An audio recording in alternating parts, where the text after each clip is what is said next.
Hello, my name is Eric Beck. This is my Rotary Tools project. Student ID for SDI is ERBE06866. And again, my name is Eric Beck and I am a student of SDI. Today for my Rotary Tools lab experiment I am going to be doing some decoloring and weathering of this FN-FAL upper receiver. Of course, it has been painted in this god-awful green paint, so I am going to be removing some of that paint with my absolute favorite libation, brake cleaner. Useful for a lot of things, a lot more than many people think, but I will show my teacher here that it is great for stripping off horrible spray paint while keeping the metal relatively unscathed. Now this is an airsoft gun part, so as a result, the metal is a bit thinner and not as strong as actual firearm components, which means if it makes a pretty good job on this airsoft gun component, it'll work quite well for stripping off disgusting paint and spray paint on any other kind of firearm that would otherwise be damaged with any kind of really strong detergents. So, without further ado, let's get into it.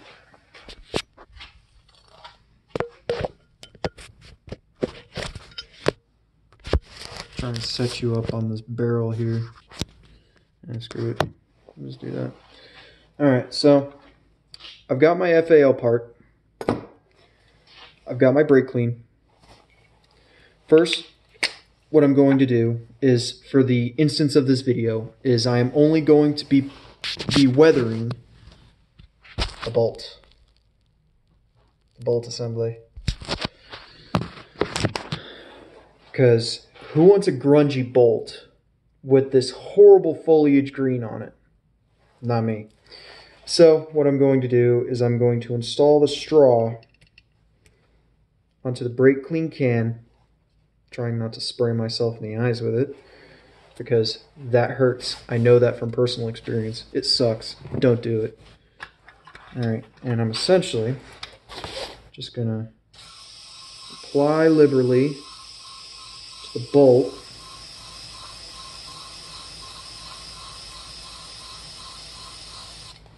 Alright. Then I'm gonna grab a shop rag real quick.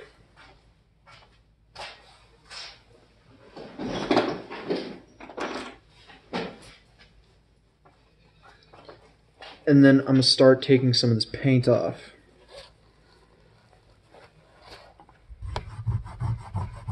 Oh yeah, that comes off nice.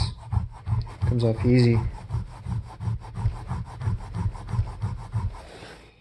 And it leaves a nice gray color. Oh yeah, that's real nice. And that is why this stuff is my absolute favorite libation.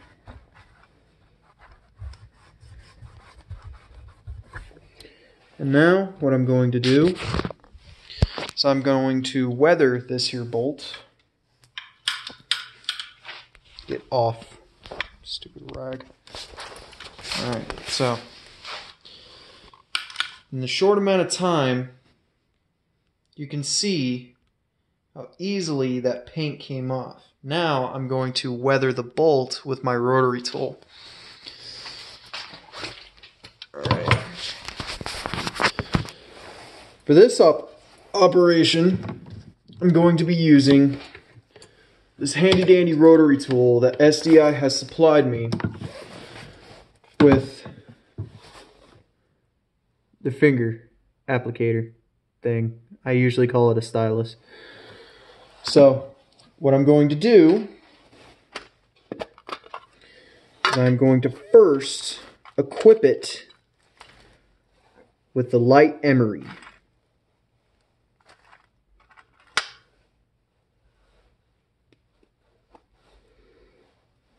Stick the emery into the tip and use a precision screwdriver and tighten it down.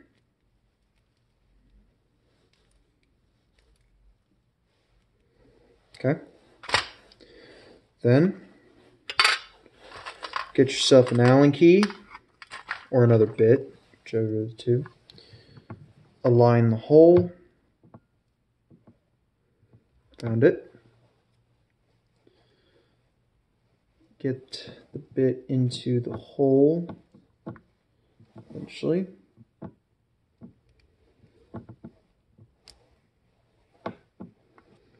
Come on. Sometimes it's best to use Allen keys. I usually use Allen keys. But I don't have an Allen key that'll fit. Hang on. I do have an Allen key that'll fit. Alright. Now it's locked up. Now, I actually have a wrench that is this size, which is a 3/8 wrench. And this is a 3/8 precision wrench that I acquired while being a mechanic. Alright, so you just undo the chuck, loosen it a bit, pull that out. That's the cutting head, by the way. Uses a very similar cutting apparatus as a angle grinder. Not as durable though.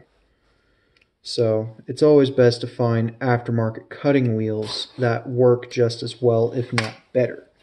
Usually I go for the latter.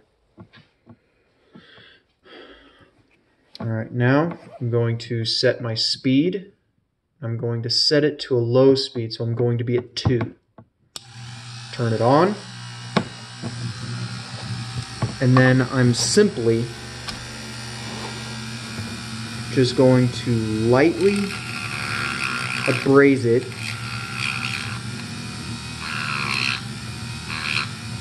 Get some of that paint and that coating off.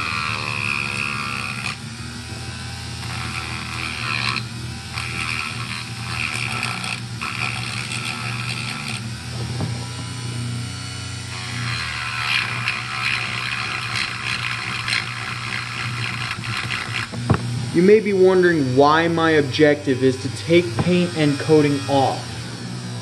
I moved my speed down to 1. You may be wondering why my objective is to remove paint and coating. Well, you see, airsoft is not like the rest of the firearms world. A lot of people appreciate a battle-worn look. So, hence, I'm using this emery wheel to essentially wear a pattern onto the bolt that would make it seem like it's gone through years and years of repeated reciprocation and battle wear. Therefore, it'll make it much more desirable for someone to buy it. And then essentially I'm just abrasing the top, the sides here.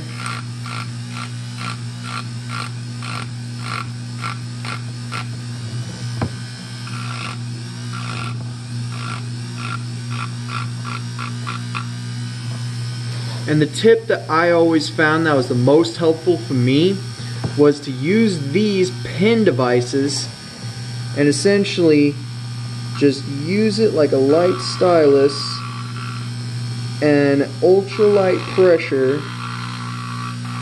and just let it float on the workpiece. And always follow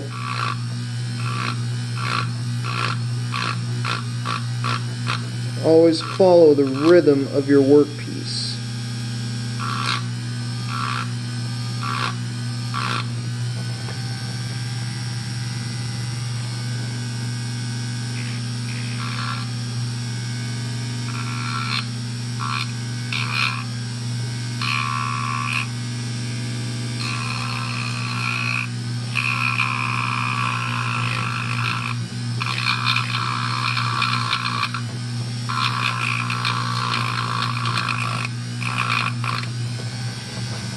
Alright. And later on, I might actually change my mind and polish the bolt instead. Make it a worn steel color instead of trying to make it a battle-worn look. But, in any case, this is a great way to improve the overall look of any airsoft gun that you are trying to sell. This is a great way for gunsmiths to make a little extra cash on the side. Find some broken airsoft guns, buy them for about 50 bucks, refurbish them and rebuild them, which is not actually that hard, and then sell them to some kid or to someone over at an airsoft field for about 100, 200 bucks. It's roughly about 150, 120% markup, but it is greatly worth it, and if you enjoy the craft, it might actually be something you'd be willing to do on the side on the permanent. So, but there is no shortage of different types of airsoft guns you can work on.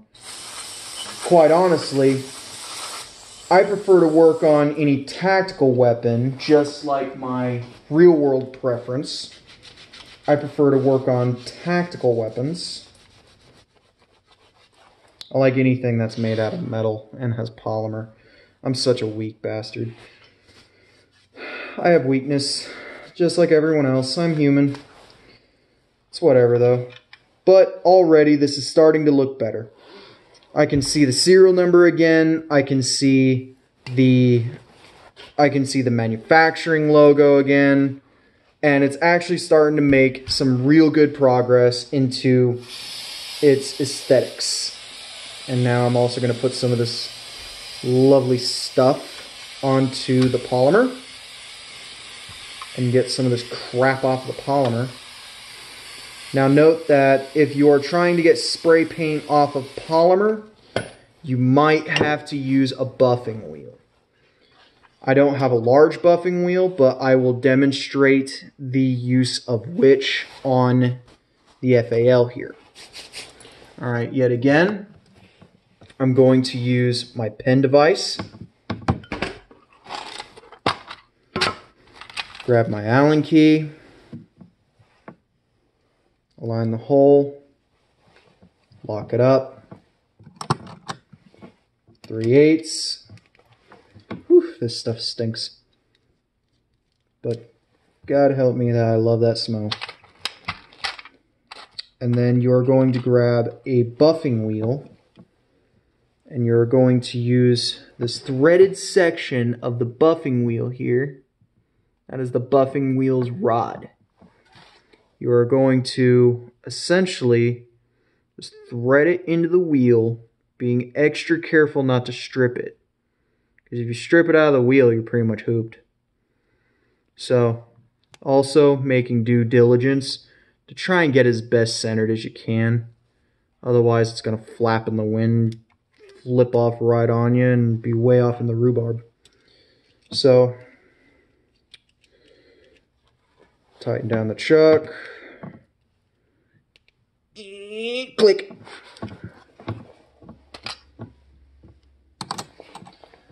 And then with this, I'm going to want it to be a little bit faster, so I set it to 3. And while doing this, you essentially point it away from you to where the chips will go in the opposite direction of where you are standing. And you essentially start taking all the shmoo off the inside crevice.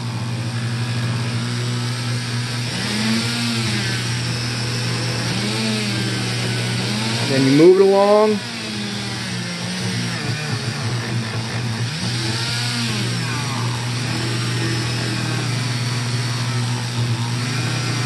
Small, choppy hand strokes, like you're coloring it in. Increase the speed a bit. Add a more brake clean.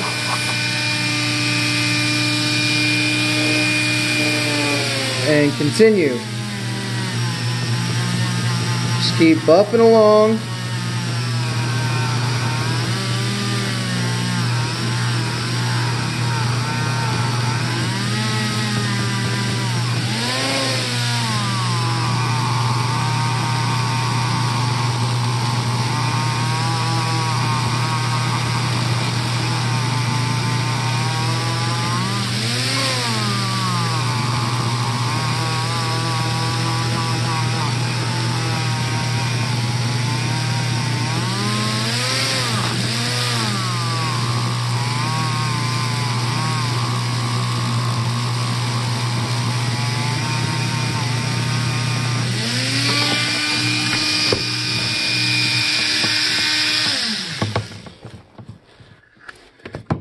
yeah, that's essentially that in a nutshell. You just keep redoing the same process over and over again until it's got that nice black color, or until it's that right amount of battle worn to where you are comfortable. But essentially, my entire objective of this is to strip it all back to its basic black. So I'm going to be repeatedly applying different coats of brake cleaner onto this workpiece and then scrubbing off all the old paint with these clapped out rags here. Essentially using these rags as a kind of ultra soft abrasive, and I just dumped all my crap everywhere because my rag just grabbed a hold of it. Ugh. Don't you just love it when things work the way you want them to? I wish I did. I wish I knew what that felt like. But yeah, you keep spraying it down with brake clean and you keep scrubbing it off.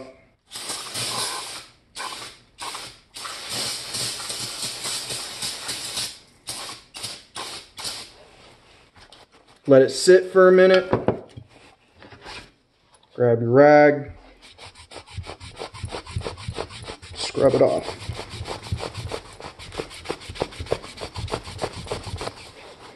It's much easier to get off on the metal because while this stuff is still wet, you can get right down to the bare metal. And you don't have to worry about this stuff stripping Cerakote. I have actually tested this with Cerakote and with Duracoat. Both of those coatings will not come off with brake clean. Anodizing is also safe as well. This is anodized black with laser etching. And it has also been Cerakoted at the end of the other mechanical parts. This has been painted several times, and I've actually stripped off the paint before with brake clean. I actually use the brake clean as a priming substitute for actual primer paint. Yeah, you can call me an idiot if you want, but it works. And when you're on a budget, it works cheaply. But this stuff also works very nicely as a chemical stressing agent. So if you're trying to put on a certain effect on your equipment or whatnot, and you don't want to use rotary tools in order to put that stress on it, use brake cleaner or use any other type of extremely strong and aggressive detergent. That stuff will cut through the paint like it's, well, nothing. And it'll essentially have the right effect that you're looking for, keeping all the paint in the little nooks and crannies and crevices while exposing all that beautiful black or whatever color of Cerakote, Duracoat, or anodizing it was on the inside. Just be careful on Duracoat if you did not clear coat it or coat it with any kind of epoxy or lacquer of therefore. Meaning if you used older versions of Duracoat where it was essentially just a paint where you had to apply the urethane coating later, unlike the Duracoat that we all know and love today where it has the urethane coating built in and it's either thermoset or it's oxyset where it just cures out in the open air.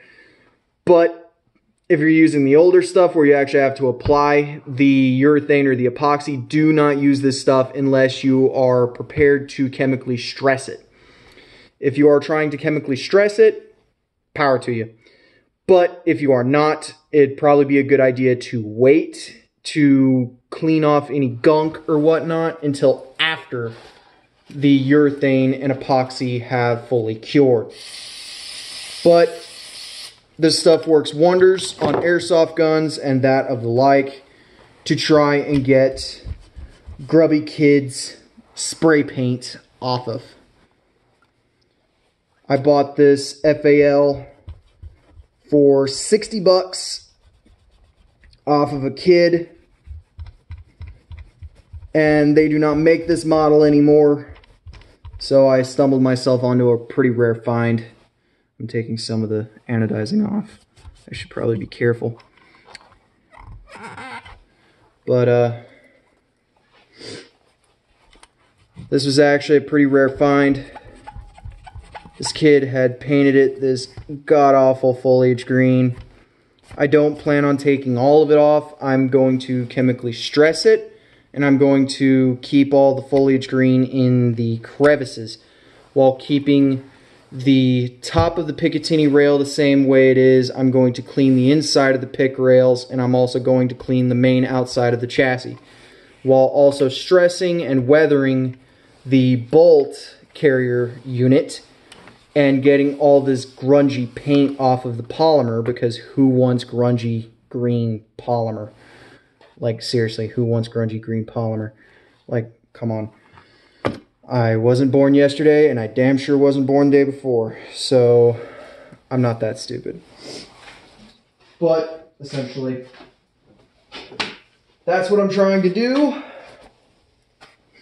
And my rotary tool has helped me immensely through this. Already, I've almost got this entire end cleaned off.